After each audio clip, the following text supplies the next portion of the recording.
Some losses cut so deep you think they'll stay buried forever. For wealthy cattleman Elias Boone, 30 years of grief had settled into the quiet rhythm of morning fishing on the lake, where he once ran cattle. When his net pulled up a heavy rusted chest from the muddy bottom, he expected driftwood or scrap metal. Instead, he found letters, toys, and a faded photograph of his wife and son lost in a stagecoach accident decades ago, their bodies never recovered. The chest was her keepsake trunk, carried downstream by time and buried in lake mud. But what happens when a man's deepest sorrow suddenly surfaces in his fishing nets? Before we jump back in, tell us where you're tuning in from.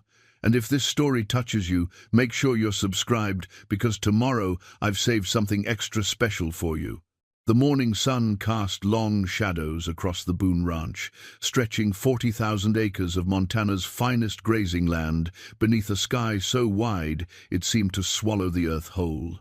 Elias Boone stood on the wraparound porch of his sprawling log home, watching steam rise from his coffee cup while the day awakened around him. At 68, he carried himself with the steady bearing of a man who had wrestled this land into submission through sheer will and decades of back-breaking work.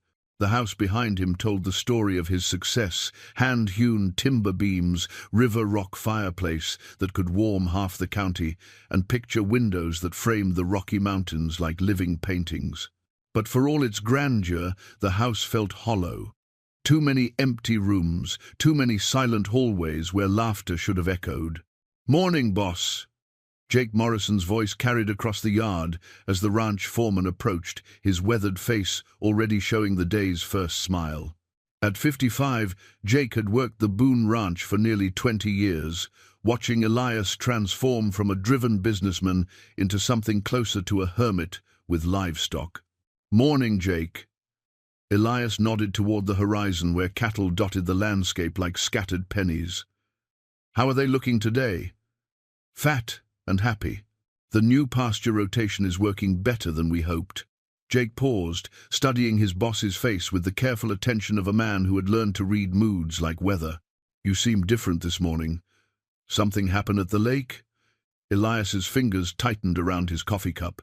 The rusted chest sat in his truck bed, covered by an old tarp, but its presence weighed on him like a stone in his chest. "Found something unusual. Nothing that affects the ranch." Jake's eyebrows rose slightly, but he knew better than to press. Elias Boone was not a man who shared easily, a trait that had served him well in business, but poorly in the years since the accident. The foreman had watched his boss retreat further into himself with each passing season, building walls higher than any fence they had ever strung. The screen door creaked open behind them, and Maria Santos emerged with a plate of warm biscuits and her characteristic frown of concern. At 62, she had been keeping the Boone household running for 15 years, ever since Elias finally accepted that he could not live on black coffee and stubborn pride alone. Her grey hair was pulled back in its customary bun, and her dark eyes missed nothing. "You did not eat breakfast again," she said, setting the plate on the porch railing with more force than necessary. "A man cannot live on air and regret, Senor Boone." "I'm fine, Maria." But Elias reached for a biscuit anyway, knowing that resistance was futile when Maria Santos made up her mind about something. "Fine," she repeated, her accent softening the word into something musical. "You are many things, Senor Boone, but fine is not one of them. Not for 30 years. Jake cleared his throat, sensing the familiar tension that arose whenever Maria tried to mother their boss back to the land of the living. "I should check on the south pasture. That new bull has been causing trouble." "Take the side-by-side," Elias said, "and keep an eye on the fence line near Miller's property. I don't trust that man's cattle to respect boundaries." As Jake strode away, Maria settled into the porch swing with her own cup of coffee, a sure sign that she intended to stay and speak her mind. Elias had learned to recognize these moments when his housekeeper transformed from employee to the closest thing he had to family. 30 years ago today, she said quietly. "You hired me to help care for a house that held a family. Now I care for a house that holds only ghosts." Elias stiffened. He had hoped the date might pass unnoticed, but Maria's memory was as sharp as her tongue. June 15th. The day Catherine and Tommy had left for their visit to Elizabeth, Catherine's sister, in Denver. The day everything changed. "Maria, I know you do not like to speak of them," she continued, her voice gentle but firm. "But forgetting is not the same as healing, and healing is not the same as betraying their memory." The words hung in the morning air like smoke. Elias walked to the porch railing, gripping the wood until his knuckles went white. In the distance, a meadowlark called across the pasture, its song bright and clean in the crisp air. He had built an empire on this land, starting with nothing but a fierce determination to prove himself worthy of the woman who had agreed to marry a poor ranch hand with more dreams than sense. The Boone Ranch now employed 37 people, ran 5,000 head of cattle, and generated enough profit to buy half the county. Elias's name commanded respect in boardrooms from Denver to Chicago, but none of it mattered. Not the money, not the land, not the respect. None of it could fill the silence that had consumed his life since that terrible spring day when a flash flood had swept away the stagecoach, carrying his entire world. They were coming home from visiting Elizabeth, he said, the words scraping his throat raw. Catherine wanted Tommy to meet his aunt's new baby. Said family was important, that we needed to stay connected. Maria said nothing, but her presence felt like an anchor in the storm of his memory. I should have gone with them. Should have insisted we all travel together, but I had business in town, contracts to sign, he laughed bitterly. Always had business. Always had something more important than spending time with my wife and son. The flood was not your fault, Senor Boone. Wasn't it? He turned to face her, 30 years of grief etched into every line of his weathered face. I put business before family. I let them travel alone on mountain roads in spring, when the snowmelt turns every creek into a torrent. I did that. Maria's coffee cup clinked against the porch swing as she set it down and rose to her feet. You loved them. That is what you did. You loved them so much that you built all this. She gestured toward the sprawling ranch to prove you were worthy of them. But mi amigo, you were already worthy. They knew it then, and they would know it now. Elias felt something crack inside his chest, a fissure in the careful control he had maintained for 3 decades. The chest in his truck seemed to pulse with significance, as if Catherine herself were calling to him from across the years. I found something at the lake this morning, he said finally. Something that belonged to them. Maria's breath caught. What kind of something? A chest. Catherine's chest. It must have been in the stagecoach when... He could not finish the sentence, could not speak aloud the image of churning water and splintered wood that haunted his dreams. Dios mio. Maria crossed herself, her eyes wide with wonder and concern. After all these years, the lake gives back what it took. I haven't opened it fully, just enough to see. He swallowed hard. Just enough to know it's theirs. Where is it now? In the truck. He nodded toward the vehicle parked near the barn. I don't know if I can bear to see what's inside, but I don't think I can bear not to see it either. Maria studied his face with the careful attention of a woman who had spent 15 years learning to read the subtle signs of his pain. Perhaps you do not have to face it alone. Perhaps it is time to let someone help carry the burden. The suggestion terrified him more than any business deal, more than any natural disaster that had threatened his livelihood over the years. For 30 years, his grief had been a private thing, locked away in the deepest chambers of his heart. To share it now felt like standing naked in a blizzard. But as he looked at Maria's kind face, at the genuine love and concern in her dark eyes, he felt the first stirring of something he had not experienced in decades. Hope. Fragile and frightening, but undeniably real. Would you, he cleared his throat, trying again, would you help me look through it? I'm not sure I can do it alone. Of course. Her smile was radiant. We will do it together. And Jake too, if you wish. He has been like family to you, whether you admit it or not. Elias nodded, not trusting his voice. As they walked toward the truck, each step felt like moving through deep water, but for the first time in 30 years, he was not swimming alone. The chest sat in the truck bed like a sleeping dragon, its rusted surface dark with lake mud and trailing strands of green moss. Up close, Elias could see the decorative ironwork that had once made it beautiful, delicate roses and vines that Catherine had admired when they bought it for their first home together. It was her hope chest, he said quietly. Her mother gave it to her when we got engaged. She kept all her treasures in it. Maria reached out to touch the metal surface, then drew her hand back as if it might burn her. It has waited 30 years to come home. That must mean something. Before Elias could respond, Jake's voice called out from across the yard. Boss, everything, all right? The foreman had returned from the pasture and was approaching with the cautious gait of a man who sensed something significant was happening. Jake, Elias called back, I need to ask you something. Both of you. He looked between his two most trusted employees, the closest thing to family he had left in the world. I need to open this chest, and I need witnesses. People who will remember whatever we find inside. Jake's eyes widened as he took in the rusted container. That came from the lake? It belonged to my wife and son. The words came easier this time, as if speaking them aloud had loosened something inside his throat. I think I've been waiting for this moment for 30 years. I just didn't know it. Maria reached for his hand, her calloused fingers warm and strong.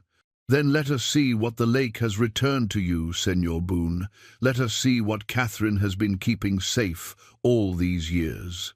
As the three of them stood around the truck in the morning sunlight, Elias felt the first stirring of a truth he had buried beneath decades of guilt and grief. Perhaps some things were not lost forever. Perhaps love, like hope, had a way of finding its way home. The hinges of the chest protested with a grinding shriek as Elias lifted the heavy lid, lake water still seeping from its corners onto the truck bed. Maria gasped softly, her hand flying to her mouth, while Jake removed his hat in a gesture of unconscious respect. Inside, wrapped in oiled cloth that had somehow preserved them through 3 decades underwater, lay the remnants of a life cut short. Catherine's wedding ring sat atop a bundle of letters tied with a faded blue ribbon, the gold band tarnished but intact. Engraved inside the band, barely visible but still legible, were the words E and C, forever, June 20th, 1967. Elias's fingers trembled as he lifted it, remembering the day he had slipped it onto her finger in the little church outside Billings, promising her a love that would last until the mountains crumbled to dust. Oh, Senor Boone, Maria whispered, tears streaming down her weathered cheeks. She kept it safe for you. Beneath the ring lay a small, hand-carved wooden horse, no bigger than a man's thumb. Tommy's favorite toy, whittled by Elias, during long winter evenings when his son would sit beside him, asking endless questions about the ranch, about cattle, about everything under the sun. The boy had named it Ranger and carried it everywhere, galloping it across tabletops and fence rails while making soft, neighing sounds that never failed to make Catherine laugh. Jake cleared his throat roughly. I remember that horse. Tommy used to bring it out to the barn when he'd help with chores. Said Ranger was going to be a real ranch horse someday. He was going to teach it to herd cattle, Elias said, his voice barely above a whisper. Said it just needed to grow up first, like him. But it was the letters that broke him.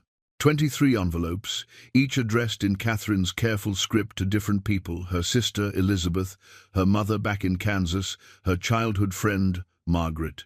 Letters she had planned to mail from Denver, thoughts and dreams she had wanted to share with the world. The top envelope, however, bore his own name, "For my dearest Elias, to read when I return." With shaking hands, he opened the letter, addressed to him. The paper had survived remarkably well, Catherine's elegant handwriting still clear and strong across the page. As he read, her voice seemed to whisper across 30 years of silence. "My darling husband, by the time you read this, Tommy and I will be home from our visit with Elizabeth, and I will have told you all these things in person. But I wanted to write them down anyway, because sometimes the heart speaks more clearly through the pen than through the lips." Elias had to stop reading, overcome by an emotion so powerful it threatened to drive him to his knees. Catherine's voice, preserved in ink and time, speaking to him as if she had just stepped out for a moment and would return any second with that bright smile that had lit up his world. "She wrote about you," he managed to say, looking up at Maria and Jake. "About us, about the future we were planning." Maria moved closer, her maternal instincts overriding any sense of propriety. "What does she say?"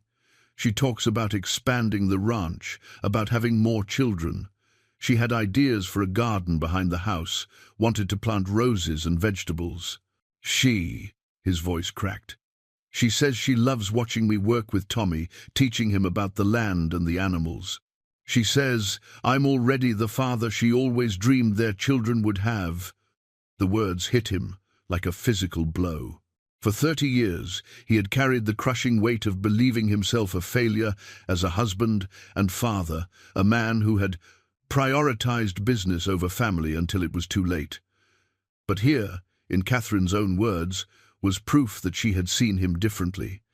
She had seen love where he had seen only inadequacy. Jake shifted uncomfortably, unused to such raw emotion, but unwilling to leave his boss to face this alone. "Sounds like she knew you pretty well.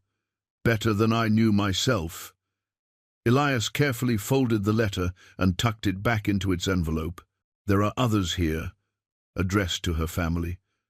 "Letters they never received because—" He could not finish the sentence.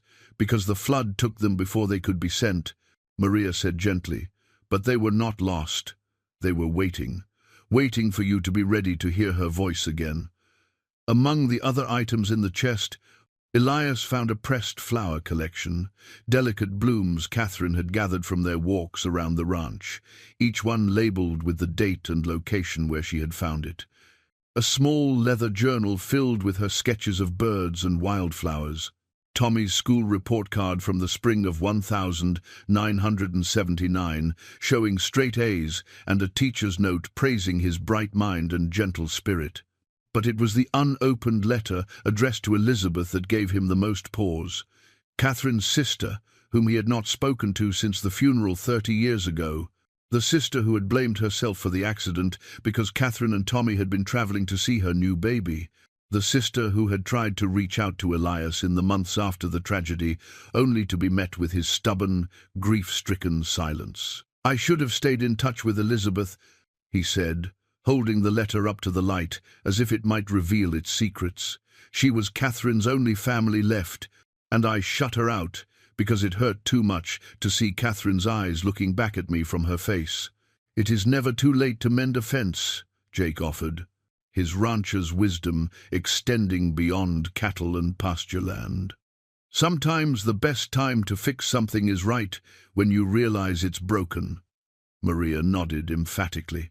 This letter, it was meant for Elizabeth. Perhaps it was meant to find its way to her, even after all these years. Elias turned the envelope over in his hands, studying Catherine's careful script. His wife had been the keeper of family connections, the one who remembered birthdays and anniversaries, who insisted they stay in touch with distant relatives and old friends. She would be heartbroken to know how thoroughly he had isolated himself after her death. "I don't even know if Elizabeth is still alive," he admitted. "Last I heard, she had remarried and moved somewhere in Colorado. That was 20 years ago." "Then we find her," Maria said, with the fierce determination of a woman accustomed to solving problems through action rather than worry. "We find her, and we deliver this letter. It is what Catherine would want." The thought terrified him more than facing a charging bull or navigating a blizzard on horseback. To reach out to Elizabeth would mean acknowledging the family connections he had severed in his grief. It would mean admitting that he had been wrong to retreat so completely into himself, wrong to build walls so high that even love could not scale them. But as he looked at the treasures spread before him, the ring that symbolized a love that had transcended death, the toy horse that represented a son's innocent dreams, the letters that proved he had been cherished even more than he knew, Elias felt something shift inside his chest. The protective shell of numbness he had worn for 3 decades began to crack, letting in the first rays of hope he had felt since that terrible day when the sheriff had knocked on his door with news that would shatter his world. "We'll find her," he said finally, his voice growing stronger with each word. "We'll find Elizabeth, and we'll deliver this letter. And maybe," he paused, hardly daring to voice the thought, "maybe we'll find out what Catherine wanted to tell her, what she wanted to share about our life together." Maria smiled through her tears, reaching out to squeeze his shoulder. "Perhaps we will also find out that some things that seem lost forever are simply waiting for the right moment to come home." As they carefully repacked the chest, treating each item like the precious relic it was, Elias felt the first stirring of a purpose beyond mere survival. For 30 years, he had been existing rather than living, going through the motions of daily life, while his heart remained buried with his family. But the lake had returned Catherine's treasures to him, along with a message he was only now ready to hear: that love does not die with the beloved, that family connections can be rebuilt even after decades of silence, and that sometimes the bravest thing a man can do is allow his heart to break open and feel again. The quest to find Elizabeth would begin tomorrow. Tonight he would read every letter in that chest, hearing Catherine's voice whisper across the years, reminding him of the man he used to be and challenging him to become the man she had always believed him capable of being. The search for Elizabeth began at dawn the next morning, when Elias spread 30 years' worth of accumulated papers across his kitchen table like a detective working a cold case. Maria bustled around him with fresh coffee and determined efficiency, while Jake sat nearby, offering the kind of steady moral support that came naturally to a man who had spent his life gentling spooked horses and stubborn cattle. Among Catherine's letters, Elias found fragments of Elizabeth's life scattered like breadcrumbs across the years. References to her move from Denver to Colorado Springs after her first husband's death. Mentions of her remarriage to a man named Robert Crenshaw. Catherine's excitement about becoming an aunt to Elizabeth's stepchildren, whom she had planned to visit during that fateful trip. "Here," Maria said, pointing to a letter dated just weeks before the accident. "Catherine writes about Elizabeth's new baby girl, born in February 1979. The child would be 31 years old now." Elias studied Catherine's flowing script, trying to piece together a life he had deliberately forgotten. Elizabeth Ann Morrison became Elizabeth Ann Crenshaw. That's something to work with. Jake leaned back in his chair, his weathered hands wrapped around his coffee mug. "Colorado Springs isn't that big a town. Records office might have something. Or maybe the hospital where the baby was born." The practical aspects of the search felt manageable, but the emotional weight pressed down on Elias like a lead blanket. Among Catherine's belongings, he had found Tommy's final school report card, the one that would have been his last before summer vacation. The teacher, Mrs. Henderson, had written a note in her careful script: "Tommy is a joy to have in class." His curiosity about the natural world and his kindness toward other children make him a natural leader. "I look forward to seeing what wonderful things he accomplishes in 4th grade. 4th grade. A grade Tommy would never see. Dreams he would never fulfill, adventures he would never experience." The boy had been 8 years old when he died, still young enough to believe that his wooden horse would someday grow into a real one, still innocent enough to think that all stories had happy endings. "I keep thinking about what she wrote," Elias said, turning Tommy's report card over in his hands. "Catherine, in her letter to me, she talked about our future, about giving Tommy brothers and sisters, about watching our children grow up on this land. Maria's eyes softened with understanding. You have carried the grief of not just what was lost, but what never had the chance to be. Every decision I've made for 30 years has been about avoiding that kind of hope, he admitted. Building walls high enough that nothing could hurt me like that again, but also high enough that nothing good could get in, either. Jake shifted uncomfortably in his chair, unused to such personal revelations, but committed to seeing his boss through whatever this journey required. Maybe that's why the chest came up now. Maybe you're finally ready to let some good back in. The phone calls began that afternoon. Elias started with directory assistance in Colorado Springs, his heart hammering as he asked the operator to search for Robert and Elizabeth Crenshaw. The first number had been disconnected. The second belonged to a different Robert Crenshaw entirely, a man who politely informed Elias that he had never been married to anyone named Elizabeth. By evening, Elias had exhausted the obvious avenues without success. The Colorado Springs Records Office would not release information over the phone.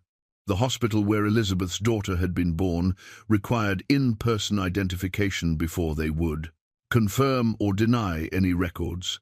The trail had gone cold before it had ever really warmed up. "This is harder than I thought it would be," he admitted to Maria as she prepared dinner in the ranch kitchen. "Maybe Elizabeth doesn't want to be found. Maybe she's built her own walls.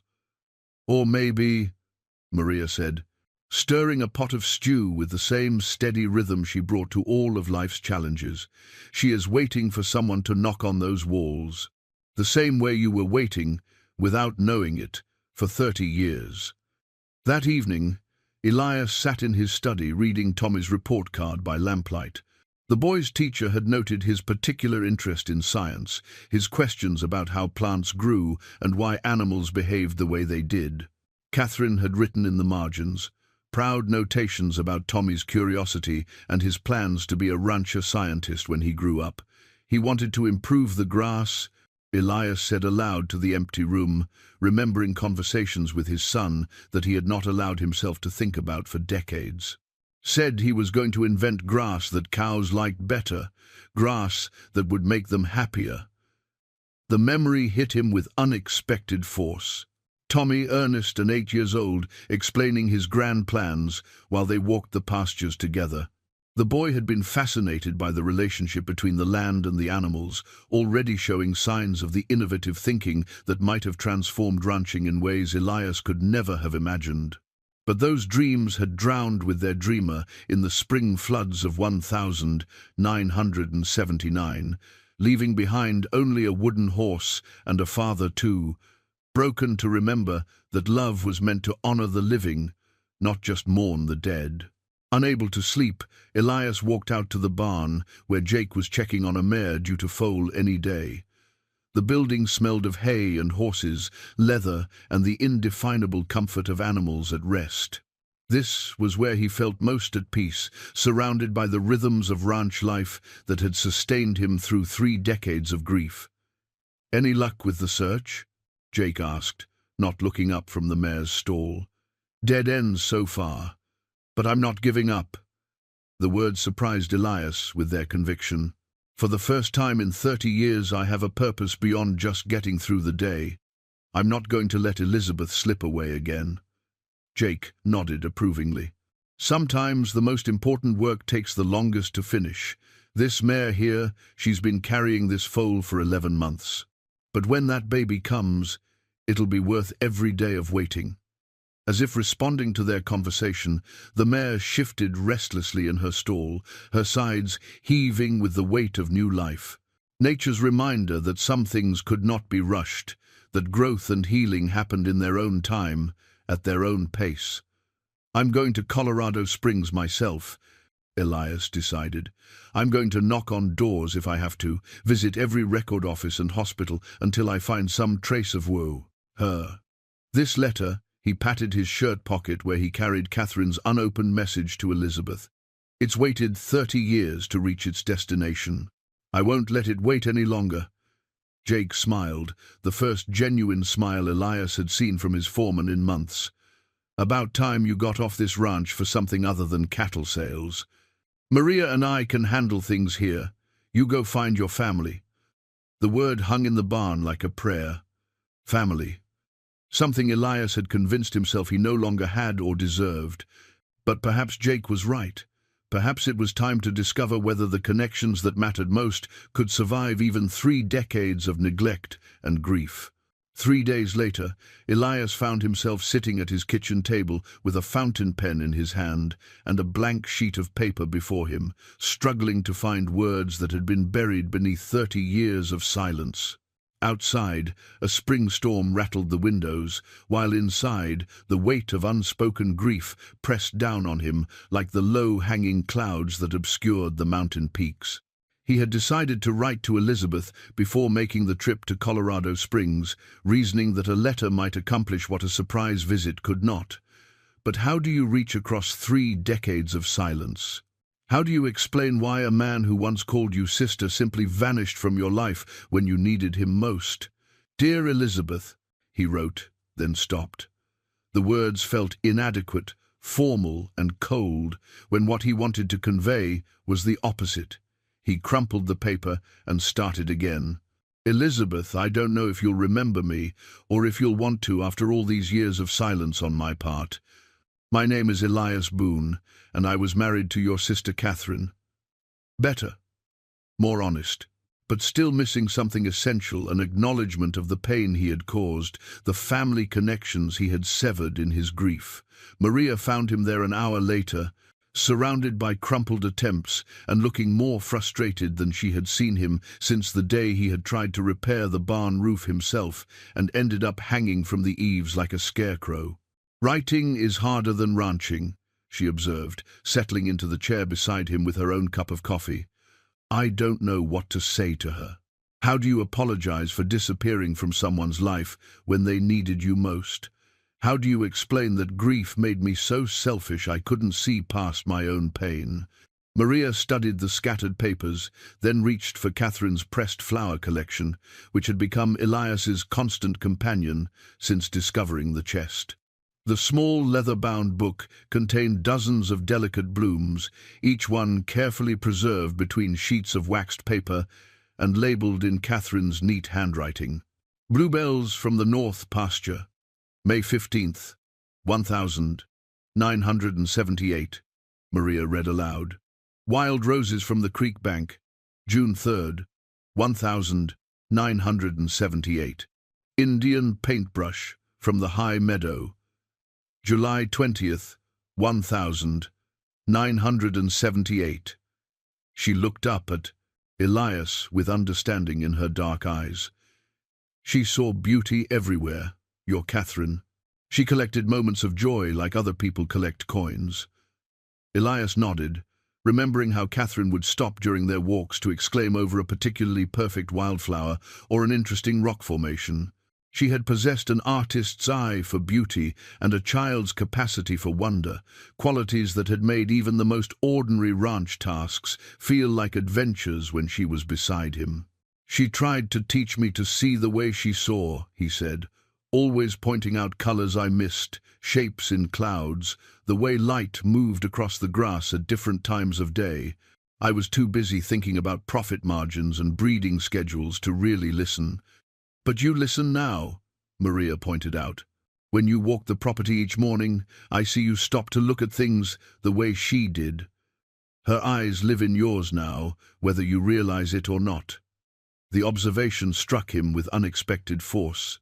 It was true somewhere over the years, without conscious effort, he had begun to see the ranch through Catherine's eyes.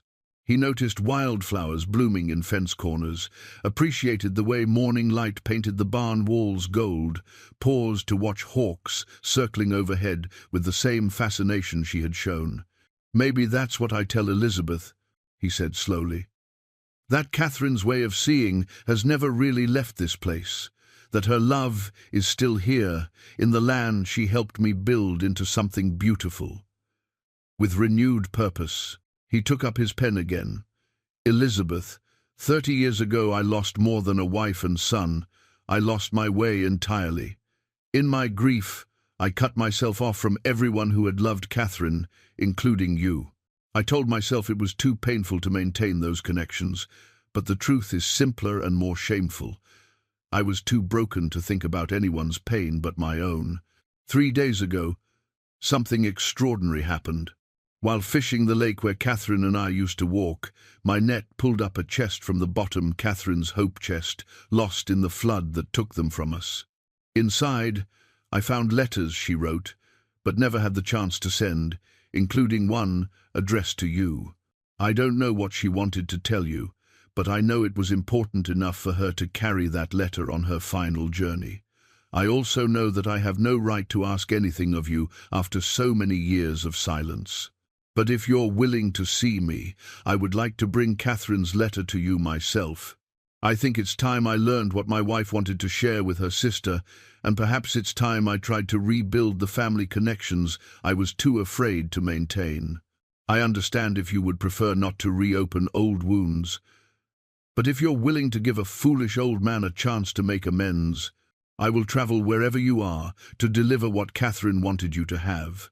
He signed the letter simply Elias, and sealed it before he could change his mind. Finding Elizabeth's current address had required a call to the Denver Public Library, where a helpful librarian had searched marriage records and found Elizabeth Ann Crenshaw listed in a 1995 divorce decree. From there, a private investigator hired for one afternoon had tracked her to Durango, Colorado, where she apparently ran a small flower shop called Catherine's Garden. The name stopped Elias cold when the investigator called with the information. Catherine's Garden. After all these years, Elizabeth had named her business after her sister, keeping that connection alive even when he had let it die through neglect. She never forgot, he said to Maria after sharing the news. All these years I thought I was the only one carrying their memory, but Elizabeth was honoring Catherine too, in her own way. Perhaps she has been waiting as long as you have, Maria suggested. Perhaps she needs to heal old wounds as much as you do. That evening, as Elias walked the property with Catherine's flower collection in hand, he tried to see the ranch through her eyes, not as an economic enterprise, but as a living canvas of beauty and possibility. The storm had cleared, leaving the air clean and sharp, and wildflowers dotted the pastures like scattered gems. For the first time in 30 years, he picked a small bouquet wild roses from the creek bank, just like the ones Catherine had pressed in her book. Tomorrow, he would mail the letter to Elizabeth. Whatever happened next, he would face it with his wife's gift for finding beauty in unexpected places, and her unwavering belief that love was strong enough to bridge any distance, heal any wound, and survive even death itself. Elizabeth's response arrived 7 days later, delivered by a mail carrier who probably had no idea he was carrying 30 years of hope and fear in his weathered leather satchel. Elias found the envelope propped against his coffee cup at the kitchen table, placed there by Maria with the careful reverence she might have shown a piece of sacred scripture. The return address read, Elizabeth Hartwell, Catherine's Garden, Durango, Colorado. Hartwell, not Crenshaw. Another marriage, another name change, another layer of life lived in the absence of family connection. Elias turned the envelope over in his hands, noting the careful script that bore an unmistakable resemblance to Catherine's elegant handwriting. With trembling fingers, he opened the letter and unfolded pages covered in the same careful penmanship. Dear Elias, I have read your letter a dozen times since it arrived 2 days ago, each reading bringing a different emotion, surprise, grief, hope, and yes, anger, that it took 30 years for either of us to reach across the silence we both helped create. You speak of your guilt, but I must tell you that I have carried my own burden all these years. Catherine and Tommy were traveling to see me when they died. If I hadn't insisted they come, if I hadn't been so eager to show off my new baby daughter, they would have been safe at home with you. I have lived with that knowledge for 3 decades, and it has shaped every day of my life since. I named my shop Catherine's Garden because I needed to believe that something of her beauty could still grow in this world, even after she was gone. Every flower I arrange, every bride I help choose her bouquet, I do it in memory of a sister who saw poetry in petals and magic in the simplest bloom. Yes, I want to see you. Yes, I want to receive Catherine's letter. But more than that, I want to understand how we both survived the loss of the two people who mattered most to us, and why it took a chest rising from a lake to remind us that we still have each other. I cannot travel to Montana. My arthritis makes long trips difficult, and I have responsibilities here that I cannot leave. But if you meant what you wrote about coming to deliver Catherine's letter, I will be waiting. My address is enclosed, along with my phone number. Call me when you decide, and we will arrange a meeting that is 30 years overdue. With love and forgiveness for us both, Elizabeth. Elias read the letter 3 times before the full impact hit him. Elizabeth had been carrying guilt that mirrored his own, the terrible weight of believing herself responsible for Catherine and Tommy's deaths. While he had blamed himself for letting them travel alone, she had blamed herself for giving them a reason to travel at all. "We were both fools," he said aloud to the empty kitchen, "both carrying blame that belonged to no one but the storm that swept them away." But there was something else in Elizabeth's letter that struck him even more powerfully. The revelation that she had been honoring Catherine's memory through her work with flowers, keeping her sister's love of beauty alive in a tangible way. All these years, while he had been building walls against grief, Elizabeth had been building bridges to hope. Maria found him an hour later, still sitting at the table, with the letter spread before him like a map to a country he had forgotten existed.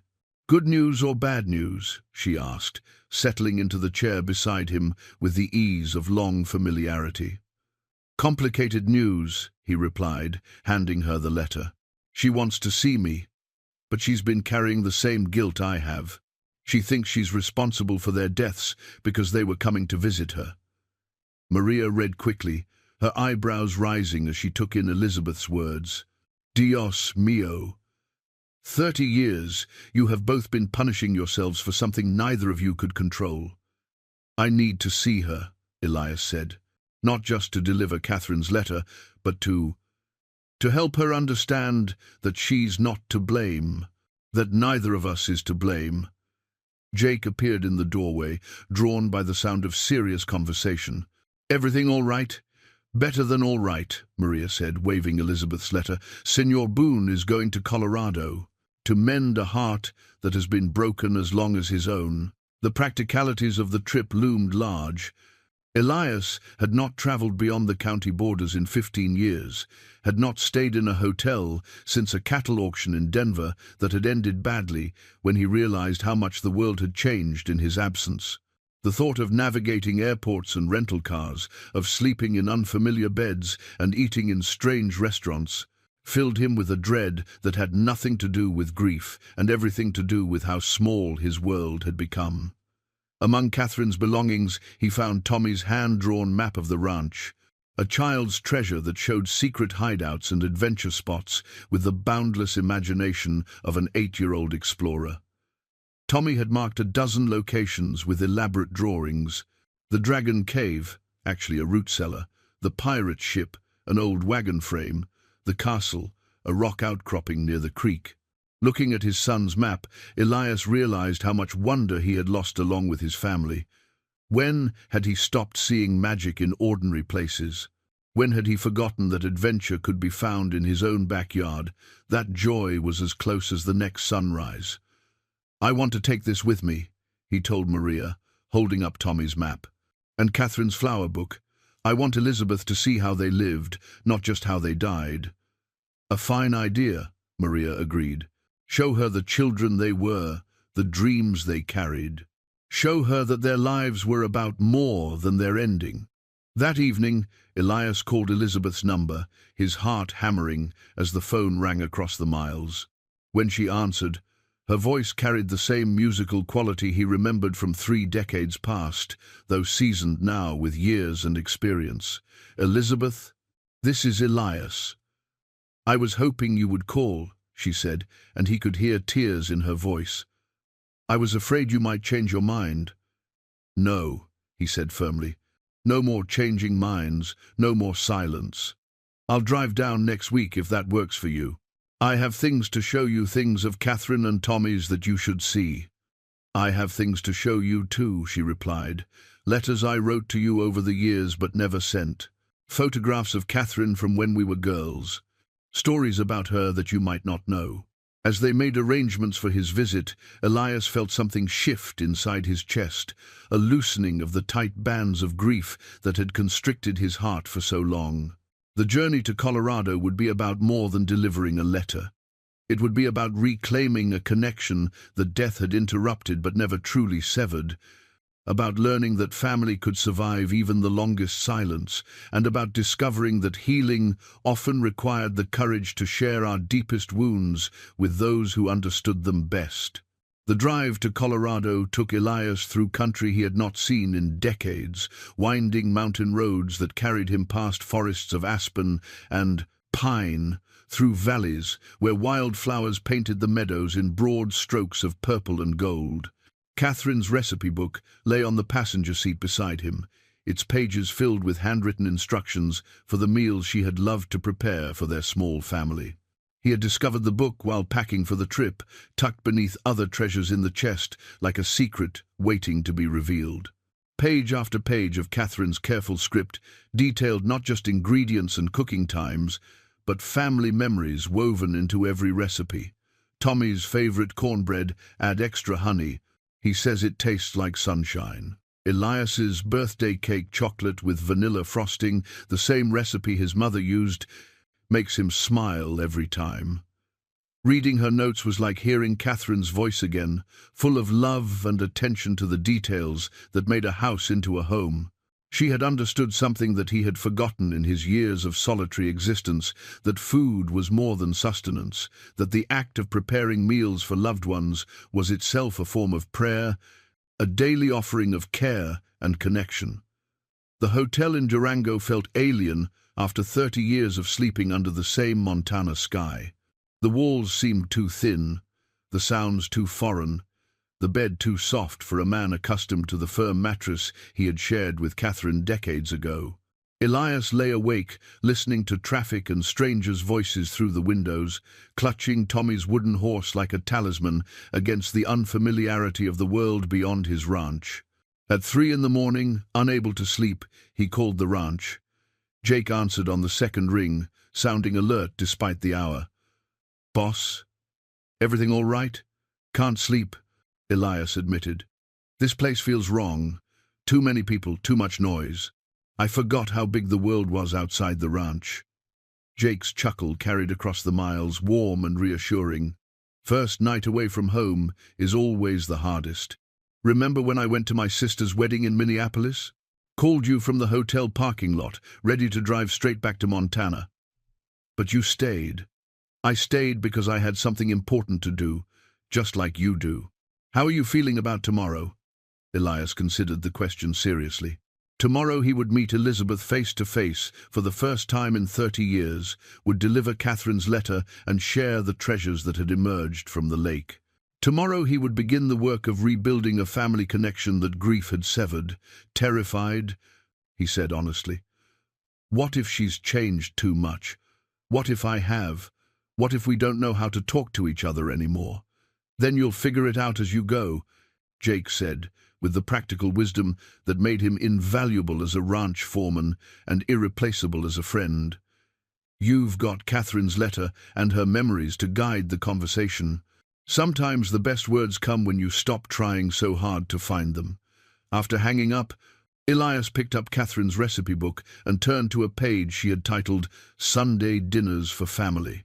The recipe for pot roast was accompanied by a long note about the importance of gathering around the table, about how food tasted better when it was shared, about the conversations that happened over the simple ritual of a shared meal. "Elizabeth loved my pot roast when we were girls," Catherine had written. "She always asked for seconds and praised my cooking, even when I knew it wasn't that good. She has such a generous heart, always making others feel special. I hope someday our children will know their aunt's kindness the way I did growing up." The note hit him like a physical blow. Catherine had planned for their children to know Elizabeth, had wanted to maintain the family connections that he had severed in his grief. She had understood something that 30 years of isolation had made him forget, that family was not just about bloodlines, but about the choice to remain connected, even when distance and time tried to pull you apart. Morning came grey and drizzly, the kind of weather that made the Colorado mountains look brooding and mysterious. Elias dressed carefully, choosing the same black suit he had worn to Catherine and Tommy's funeral 30 years ago. It seemed appropriate. Somehow this journey was about honoring the dead while learning to live again. Catherine's garden occupied a corner lot on Durango's main street, its windows bright with displays of fresh flowers and seasonal arrangements. The sign above the door showed a delicate rose painted in soft watercolors, and underneath in elegant script, Elizabeth Hartwell, proprietor, bringing beauty to life's special moments. Through the window, Elias could see a woman with silver hair arranging white lilies in a tall vase, her movements graceful and sure. Even from a distance, even after 30 years, he recognized the tilt of her head, the careful way she handled the delicate stems. Catherine had moved the same way when working in her small garden behind the ranch house, with a reverence for living things that bordered on the sacred. He stood on the sidewalk for 10 minutes, clutching Catherine's letter and fighting the urge to drive back to Montana without a word. What right did he have to disrupt Elizabeth's carefully constructed life? What right did he have to drag her back into grief that she had clearly found a way to transform into something beautiful? But as he watched her work, Elias remembered Catherine's words from the letter he had read so many times. He knew it by heart. Family is not a convenience, to be maintained only when it's easy. Family is a commitment to love each other through the hardest times, to choose connection over comfort, to believe that the bonds that matter most are stronger than whatever tries to break them. Taking a deep breath that tasted of mountain air and possibility, Elias pushed open the door to Catherine's garden. A soft bell chimed overhead, and Elizabeth looked up from her flowers with eyes that were unmistakably Catherine's, the same warm brown, the same intelligence and kindness, aged by time but undimmed by the years. "Elias," she said, her voice barely above a whisper. "Hello, Elizabeth," he replied, and felt 30 years of silence finally, mercifully, come to an end. They stood looking at each other across a shop filled with the beauty Catherine had loved. Two people who had survived the worst loss imaginable and somehow found their way back to each other.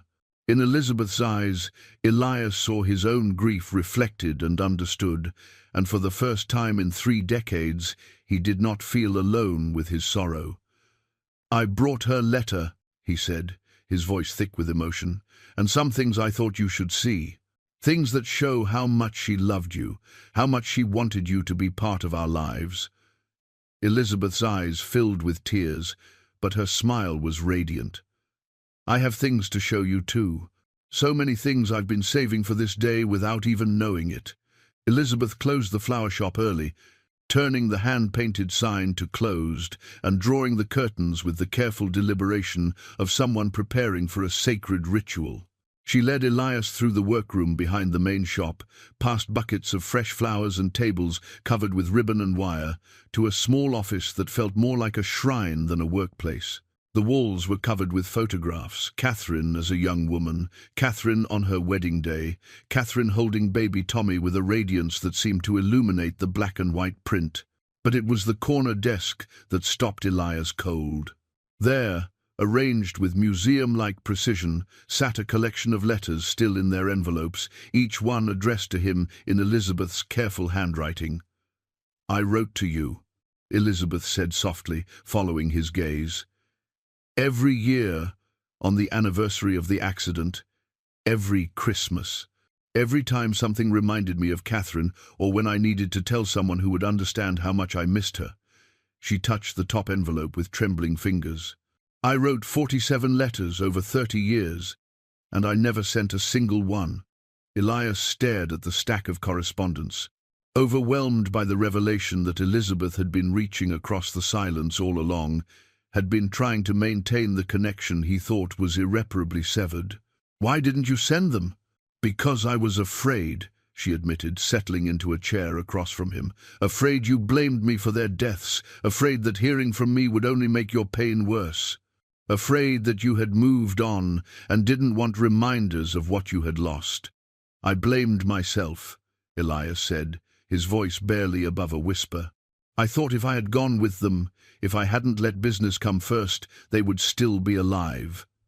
Elizabeth's laugh held no humor, only the bitter recognition of shared delusion. And I thought if I hadn't begged Catherine to bring Tommy for a visit, if I hadn't been so eager to show off my new baby, they would never have been on that mountain road when the flood came. They sat in silence, absorbing the magnitude of their mutual misunderstanding. For 30 years, each had carried guilt that belonged to the other in their minds, and neither guilt had belonged to either of them. The flood that killed Catherine and Tommy had been an act of nature, unpredictable and unstoppable, yet both survivors had spent 3 decades trying to accept responsibility for the uncontrollable. There's something else, Elizabeth said, reaching for a manila folder on her desk. Something I've never told anyone, not even my husband. Something I found out 2 years after the accident that changed everything I thought I knew about that day. She opened the folder and withdrew a yellowed newspaper clipping from the Grand Junction Daily Sentinel, dated the 15th of May, 1981. The headline read, "Bridge Collapse, Inquest Reveals Design Flaws." Below it was a photograph of the mountain road where Catherine and Tommy had died, showing the twisted remains of what had once been a bridge spanning a rushing creek. "I hired a private investigator," Elizabeth said, her voice steady but her hands shaking as she held the clipping. "I needed to know exactly what happened, needed to understand how they died. What I found out was that the bridge had been poorly maintained by the county, had known structural problems that engineers had warned about for 3 years before the accident." Elias felt the world tilt around him. "What are you saying?" "I'm saying they didn't die because of the flood," Elizabeth said, tears streaming down her face. "They died because a bridge that should have held their weight collapsed under them. The stagecoach didn't get swept away by rising water, it fell through rotten timbers into the creek below. The county knew the bridge was dangerous and did nothing to fix it. The revelation hit Elias like a physical blow. All these years, he had pictured Catherine and Tommy drowning in floodwaters, had imagined them calling for help that never came. But the truth was different. They had died instantly when the bridge gave way, victims not of natural disaster, but of human negligence. "Why didn't you tell me?" he asked, his voice hollow with shock. "Because you had disappeared," Elizabeth said. "Because you wouldn't take my calls or answer my letters. And later, because I thought it would only make the pain worse. What difference did it make how they died? They were still gone." "It makes all the difference in the world," Elias said, standing and walking to the window where spring rain was beginning to fall. "All these years, I've been torturing myself with images of them suffering, drowning, afraid. But if the bridge collapsed, it would have been instantaneous," Elizabeth said gently. "They wouldn't have had time to be afraid. They wouldn't have suffered." The weight that had sat on Elias's chest for 30 years shifted, not disappearing but transforming into something different. The guilt remained, but it was no longer the crushing certainty that his choices had killed his family.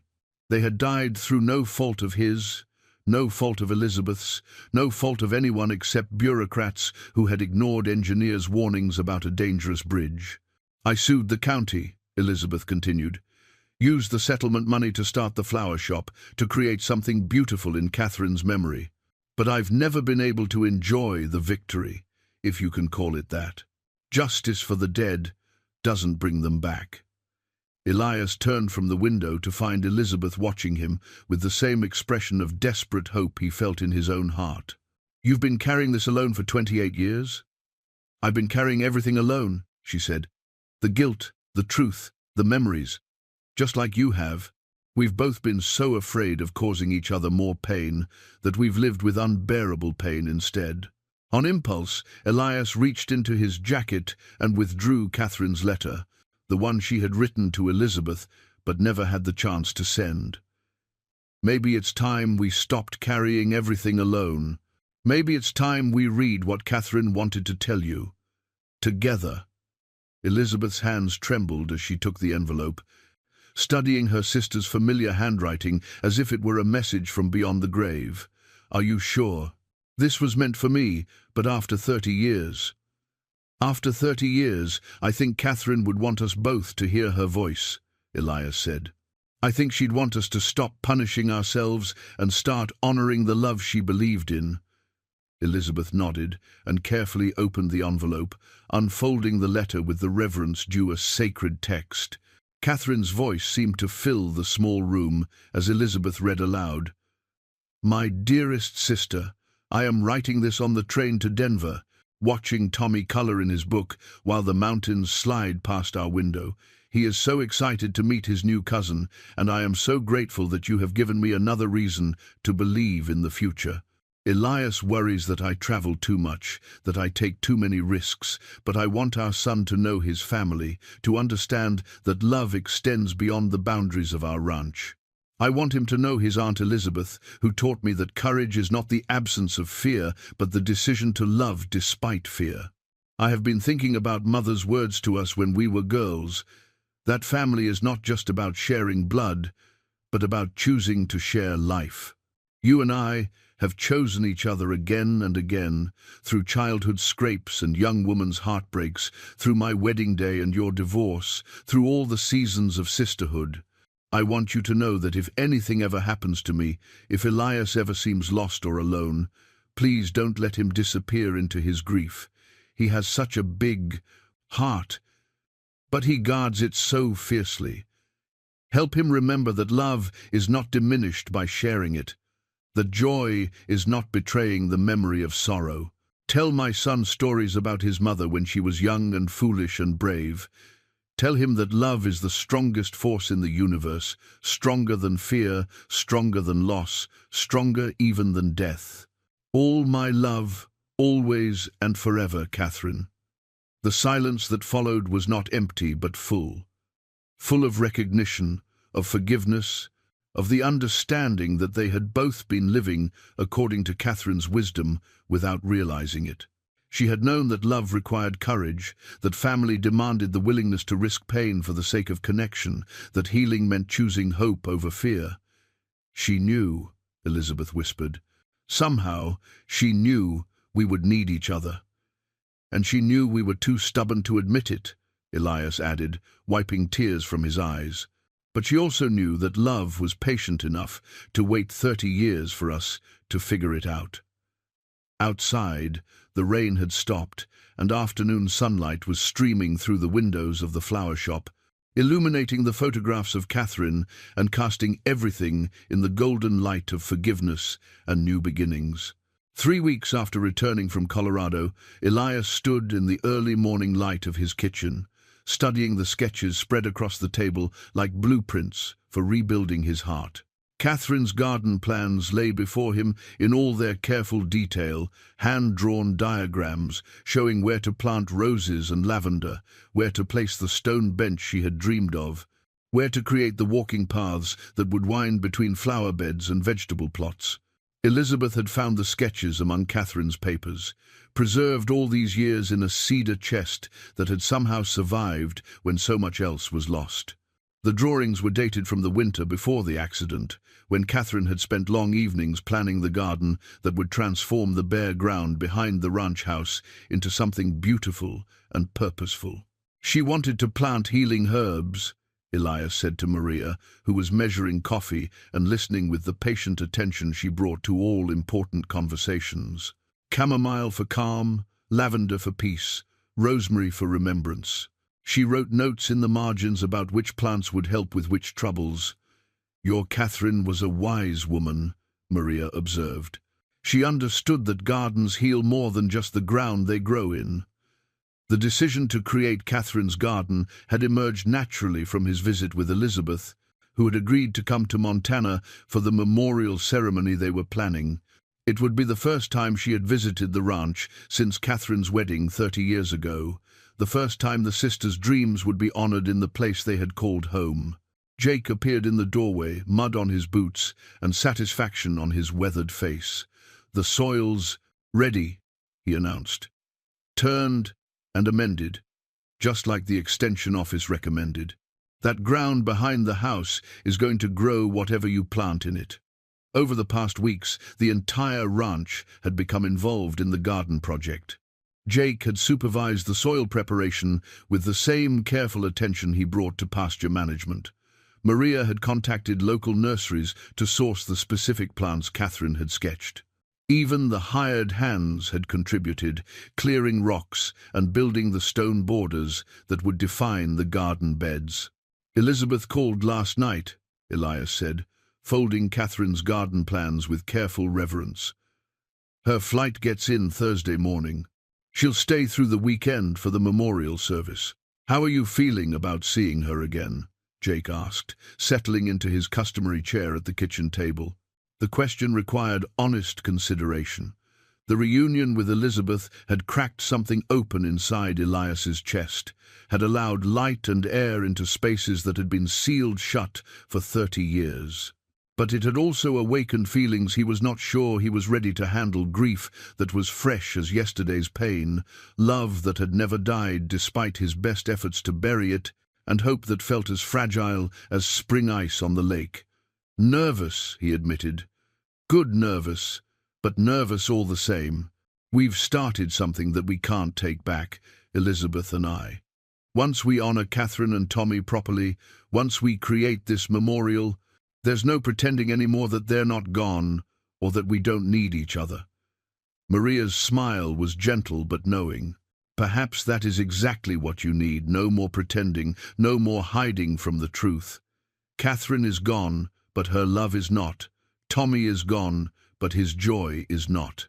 And you, Senor Boone, are still here, still capable of honoring them by living fully instead of just surviving." The memorial service had grown beyond Elias's original vision. Word had spread through the community about the garden project, and people had begun calling to ask if they could attend the ceremony. Mrs. Henderson, Tommy's third-grade teacher, now retired but still living in town. Dr. Patterson, who had delivered Tommy and cared for Catherine during her pregnancy. The pastor from the church where Elias and Catherine had been married, though Elias had not darkened its doors since the funeral. "The whole county's talking about it," Jake said.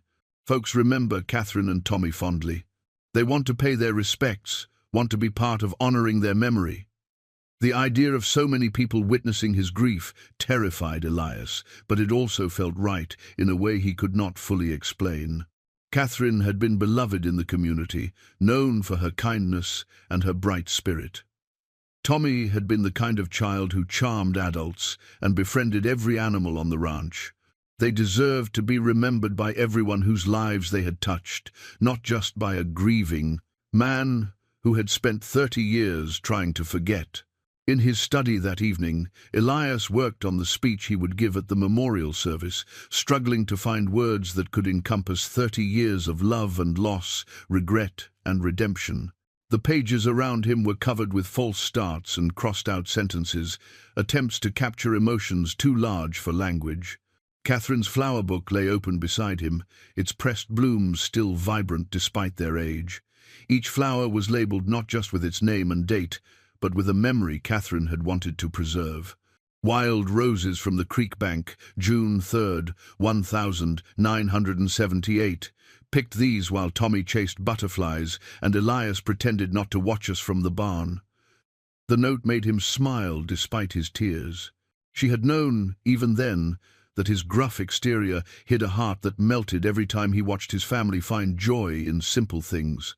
She had understood that his love showed itself not in words, but in the way he stopped working to watch their happiness, the way he made sure they had everything they needed to flourish. "I don't know how to say goodbye to you again," he wrote on a fresh sheet of paper. "I said goodbye 30 years ago, and I thought that was the end. But the lake gave you back to me, gave us both back to Elizabeth, and now I have to find a way to say hello and goodbye at the same time." He paused, remembering Catherine's letter to Elizabeth, the wisdom she had shared about love being stronger than death. about family being a choice to stay connected despite fear and loss. Maybe that's what this memorial is really about, he continued writing. Not saying goodbye, but saying hello to the rest of our lives. Hello to a future where your love lives on in every flower that blooms in this garden, in every memory we share with Elizabeth, in every moment when we choose connection over isolation. The next morning brought news that complicated his carefully laid plans. A spring storm was moving across the Rockies, threatening to dump rain or even snow on the day of the memorial service. Jake brought the weather report along with his coffee, his face creased with concern. "Could be ugly," he said, studying the forecast.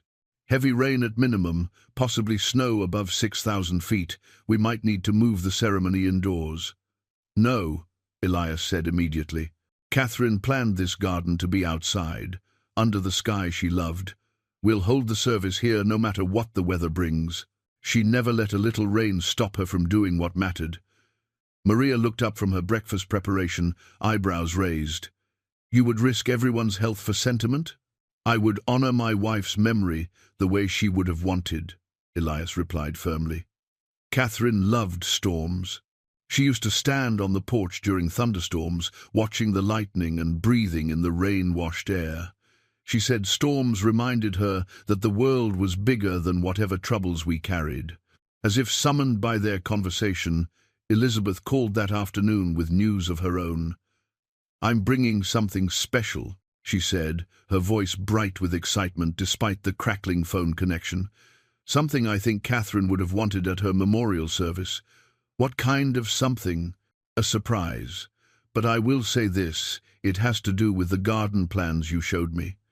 Catherine was more organized than either of us realized. She didn't just plan where to plant things. She planned what they would mean, what they would represent. This memorial is going to be more meaningful than you could have imagined. That evening, as Elias walked the property in the gathering dusk, he felt the presence of change in the air, not just the approaching storm, but something deeper and more permanent. The garden site behind the house was ready, the soil dark and rich with possibility. Tomorrow Elizabeth would arrive, carrying whatever surprise she had discovered in Catherine's papers. This weekend, they would plant the memorial garden and speak words that had been 30 years in the waiting. For the first time since finding the chest in the lake, Elias felt ready for whatever came next.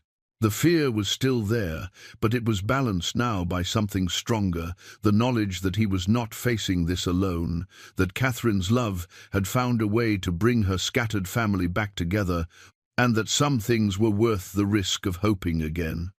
The storm might come, but they would weather it together. And when it passed, something beautiful would grow in its wake, just as Catherine had always believed it would. The morning of the memorial service dawned grey and heavy, with clouds that hung low over the mountains like a congregation gathering for prayer. Elizabeth had arrived the evening before, carrying a leather satchel that she guarded as carefully as a mother protecting her child. She had refused to reveal its contents, saying only that Catherine's surprise would be worth the wait. By 10 o'clock, people began arriving, despite the threatening weather. They came in pickup trucks and sedans, carrying folding chairs and covered dishes, treating the memorial like the community celebration Catherine would have wanted it to be. Mrs. Henderson arrived with a photo album from Tommy's school years. Dr. Patterson brought his wife and a bouquet of wild roses from his own garden. The pastor came early to help arrange chairs around the garden site. Elias stood on his porch, watching the gathering crowd, overwhelmed by the realization that Catherine and Tommy's memory had touched so many lives. These people had not forgotten, had not moved on, and left his family's story behind. They had been waiting, like him, for permission to remember aloud. "You ready for this?" Jake asked, joining him on the porch. "No," Elias said honestly, "but Catherine was ready for everything, and she's the one we're honoring today." The memorial stone had been delivered that morning, a piece of Montana granite with Catherine and Tommy Boone's names engraved in elegant script, along with the dates of their birth and death, and below that the words Elizabeth had suggested, Their love blooms eternal in every flower, every heart, every season of renewal. Maria emerged from the house, carrying a tray of coffee and cookies. Her best dress, protected by the apron, she wore like armor against all of life's challenges. "Senor Boone," she said, "Elizabeth is asking for you. She says it is time for Catherine's surprise." Elizabeth waited in the kitchen, her satchel open on the table, and tears streaming down her face. Inside the bag, Elias could see a collection of seed packets, each one labeled in Catherine's careful handwriting with planting instructions and personal notes. "She planned it all," Elizabeth said, her voice thick with emotion. "Not just where to plant things, but what each plant would mean. Look," she held up a packet of sunflower seeds. "For Tommy, because he loved how they followed the sun across the sky. And these," she showed him packets of forget-me-nots. "For remembrance," she wrote, "so that anyone who visits will know they are remembered." Elias examined the packets with wonder. Catherine had planned not just a garden, but a living memorial where every plant would carry meaning, every bloom would tell part of their story.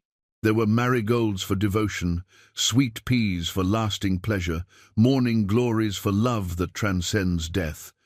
"How did you find these?" "In the folder with the garden plans," Elizabeth said. She had ordered them from a catalogue, had them delivered just before the trip. "I found the receipt she bought enough seeds to plant this garden 3 times over, as if she knew how much growth would be needed." Through the window, they could see the assembled crowd beginning to migrate toward the garden site. Children ran between the adults, while dogs wandered freely, creating the kind of joyful chaos that Catherine had always loved. This was not a somber funeral gathering, but a celebration of lives that had mattered, of love that continued to bear fruit decades after its source had been taken away. "I think it's time," Elias said, picking up the memorial stone with Jake's help. Together they carried it to the garden, where Maria had arranged Catherine's pressed flower book and Tommy's wooden horse on a small table covered with her best white tablecloth. The crowd fell silent as Elias approached, their faces expectant and kind. He had practiced his speech a dozen times, but looking at these people who had gathered to honor his family, all his prepared words seemed inadequate. 30 years ago," he began, his voice carrying across the assembled gathering, "I lost my wife and son to a bridge collapse on a mountain road. For all these years, I've been trying to figure out how to live with that loss, how to carry their memory without being crushed by it." He paused, looking at Elizabeth, who nodded encouragingly. 3 weeks ago, something extraordinary happened. The lake gave back what it had taken, Catherine's hope chest, filled with letters and memories and dreams we never had the chance to fulfill. But more than that, it gave me back my family. He gestured toward Elizabeth. It reminded me that love doesn't die just because the people we love are gone. It reminded me that family is a choice we make every day, to stay connected despite distance, despite grief, despite fear. Mrs. Henderson wiped her eyes with a handkerchief. "Doctor." Patterson reached for his wife's hand. The pastor bowed his head in prayer. "Catherine planned this garden as a place of beauty and healing," Elias continued. "She chose every plant for its meaning, every flower for its message. Today, we plant not just a memorial to the dead, but a promise to the living that love continues, that beauty endures, and that some things are stronger than death itself." Elizabeth stepped forward, carrying a small wooden box that Elias recognized as one of Catherine's jewelry containers. "Before we plant Catherine's garden," she said, her voice carrying clearly across the assembled crowd, "I want to create something new, something that honors not just their memory, but our hope for the future." She opened the box to reveal an assortment of small items, coins from different years, letters written by various community members, photographs of the ranch through the decades, and a piece of paper on which she had written the date and the names of everyone present. "This is a time capsule," Elizabeth announced, "to be opened in 10 years, when this garden is fully mature, when the healing it represents has had time to take root and grow. Each of us will add something, a memory, a hope, a promise about how we'll honor Catherine and Tommy's legacy in the years to come. Tommy's wooden horse found its place in the time capsule first, nestled carefully among the other treasures. Elias added a small stone from the lake where the chest had surfaced, and Catherine's wedding ring, which he had worn on a chain around his neck since finding it. Elizabeth contributed a pressed flower from Catherine's collection and a letter she had written to her sister that very morning. One by one, the gathered community members approached the box. Mrs. Henderson added a photograph of Tommy from his school days and a note about the scholarship fund she was establishing in his name. Dr. Patterson contributed a baby rattle, explaining that every child he had helped bring into the world carried a blessing that Catherine and Tommy had taught him about the preciousness of life. Jake added a horseshoe nail from the barn, where he had taught Tommy to curry horses, and Maria included a recipe card with Catherine's cornbread recipe, the one that tasted like sunshine. Even the pastor contributed something, a small cross carved from wood that had grown on the ranch, blessed during the service Catherine and Tommy's funeral 30 years ago. As the light rain that had been threatening all morning began to fall, the ceremony took on an even more sacred quality. No one reached for umbrellas or sought shelter. Instead, they stood together in Catherine's garden, letting the water bless their efforts as they prepared to plant seeds that would grow into living remembrance. Catherine loved rain, Elias said, looking up at the grey sky with the first genuine smile he had worn in public for 30 years. She said it was nature's way of reminding us that growth requires both sunshine and storms, that the most beautiful things come from the marriage of light and shadow. The actual planting became a communal effort. Elizabeth scattered the sunflower seeds while sharing stories of Tommy's fascination with their daily journey across the sky. Mrs. Henderson planted the forget-me-nots while reciting memories of her former student's gentle spirit and curious mind. Dr. Patterson and his wife worked together to establish the roses that would bloom each June in celebration of Catherine's birthday. As they worked, the rain continued to fall, not the torrential downpour that had been predicted, but a gentle, steady blessing that soaked into the rich soil and promised good growing conditions for the plants they were establishing. The memorial stone, now positioned at the center of the garden, seemed to glow with quiet dignity in the soft light. "There's one more thing," Elizabeth said as the planting neared completion. She produced a manila envelope from her bag and withdrew a legal document that made Elias's breath catch in his throat. "The settlement money from the lawsuit against the county, I never felt right keeping it. It was blood money, payment for lives that couldn't be replaced." She held up the check, made out for an amount that represented decades of interest on the original settlement. "I want to establish the Catherine and Tommy Boone Foundation for bridge safety. Every bridge in this county will be properly maintained, properly inspected, properly cared for. No other family will lose what we lost because of government negligence." The crowd erupted in applause, but Elias found himself overwhelmed by an emotion too powerful for words. Elizabeth had transformed their tragedy into protection for others, had found a way to honor Catherine and Tommy by ensuring their death served a purpose that extended far beyond personal grief. "They would love this," he managed to say. "Catherine always said that love was meant to be shared, that the best way to honor loss was to prevent others from experiencing the same pain." As the ceremony concluded, with everyone joining hands around the newly planted garden, Elias felt something he had not experienced in 30 years, complete peace with his grief. The pain was still there, would always be there, but it no longer felt like a burden he had to carry alone. It had become something shared, something transformed by community and love into a force for healing rather than destruction. The time capsule was buried beneath the memorial stone, carrying their promises and hopes into the future. In 10 years, they would return to this garden to see how their plantings had grown, how their healing had progressed, how their love had multiplied and spread through the community like seeds on fertile ground. 6 months later, Elias stood at the edge of his lake in the early morning light, holding a new fishing net in weathered hands that no longer shook with grief. The October air carried the scent of changing leaves and wood smoke from the ranch house chimney, where Maria was preparing breakfast for the extended family that had gradually taken shape around the kitchen table. Catherine's garden had exceeded every expectation. The sunflowers had grown tall and proud, their faces tracking the sun's journey across the Montana sky, just as Tommy would have done. The roses bloomed with such abundance that Maria had taken to cutting fresh bouquets for every room in the house. The forget-me-nots had spread beyond their original borders, creating a blue carpet that seemed to flow like water through the other plantings. But it was the people who visited the garden that had surprised Elias most. Word of Catherine and Tommy's memorial had spread far beyond the local community, drawing families who had lost loved ones and needed a place to honor their own grief. The garden had become an unexpected pilgrimage site, a place where sorrow could be transformed into beauty, where death could be acknowledged without being feared. Uncle Elias?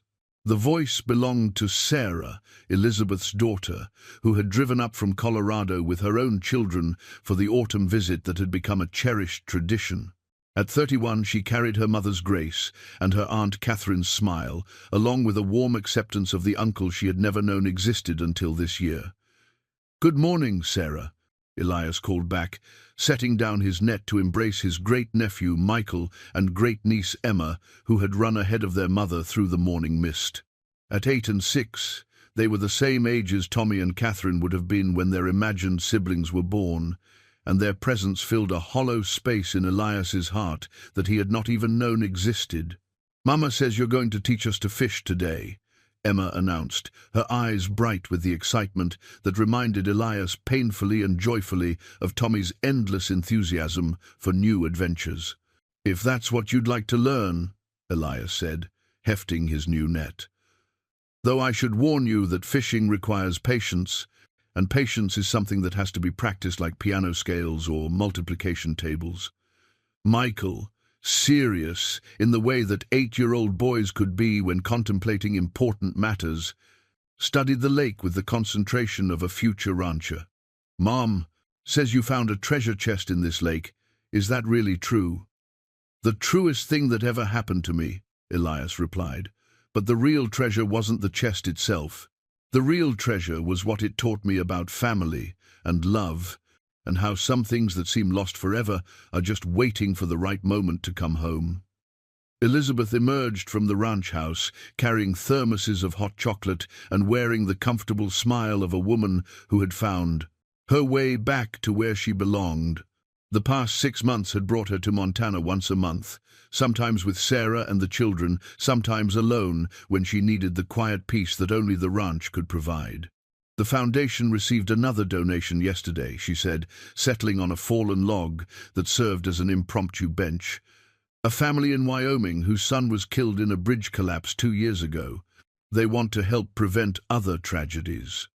The Catherine and Tommy Boone Foundation had grown beyond their wildest expectations, funded not just by Elizabeth's settlement money, but by contributions from people across the country who had been touched by the story of love transcending loss.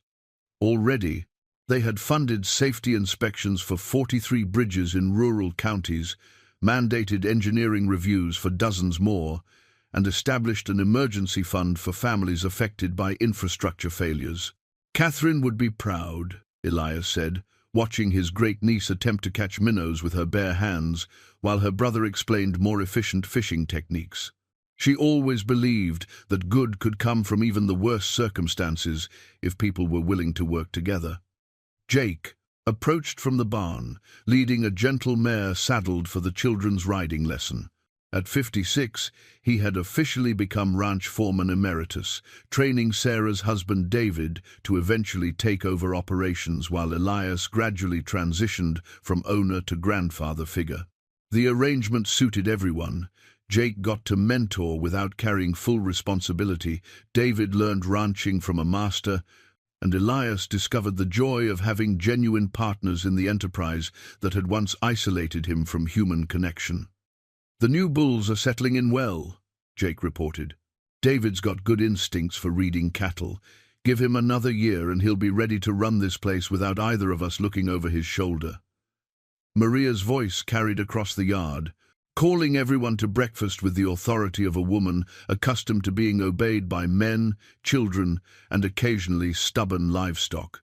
As the extended family made their way toward the house, Elias lingered for a moment at the lake's edge, grateful for the solitude that allowed him to speak to Catherine in the way that had become his morning ritual. "They're good kids," he said to the water that had returned his family to him.